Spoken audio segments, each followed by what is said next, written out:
Hi, I'm Vanessa and I'm here with Dave of Lo-Fi Photography in Leicester. So we're just getting a bit of coverage about Handmade Festival, which is coming up, which you should all come along to. So for people watching, how would you describe the Lo-Fi Photography group? We're a group that uses old processes to photograph things. Things that have been proven for 100 years or more, film and paper photography, traditional darkroom stuff, and we can play building our own cameras. Got an example here.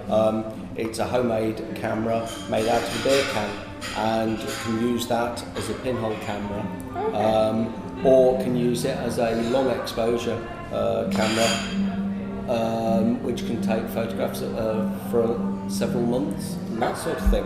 And you can make them out of anything. There's one that's a matchbox and an old film canister. You can make them out of anything. Little pinhole in one side, paper on the inside, and off you go. I came at it after I was doing digital photography and found that there's a quality that you can't get with digital photography. It's almost like you then move on to film photography, which can be of a higher quality than digital. Obviously, you can also do this, which is way at the other end of the scale. I've been doing photography since I was 13. My granddad was a photographer, and he gave me my first camera, and it's just gone from there really. I teach at A level, and I'm one of the founding members of Leicester Lo-Fi.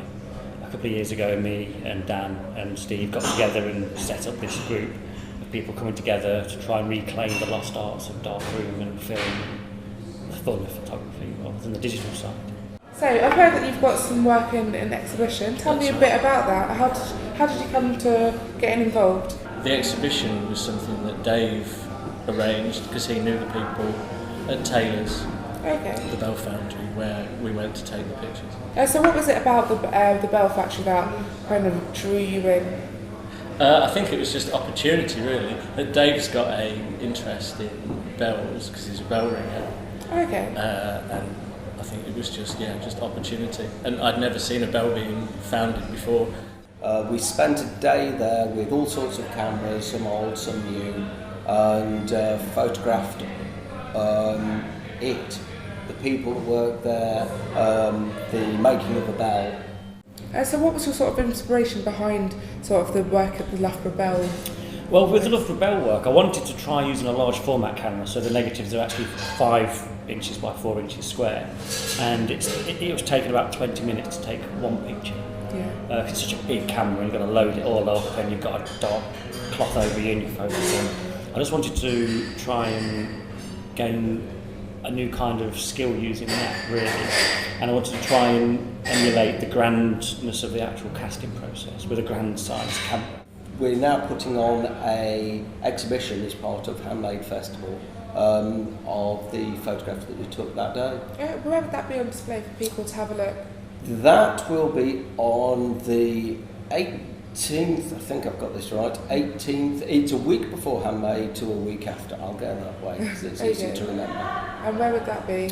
That will be upstairs at Crumblin Cookie. Okay, that's brilliant. We have a monthly meet at Crumblin Cookie, and we just talk. We have no agenda.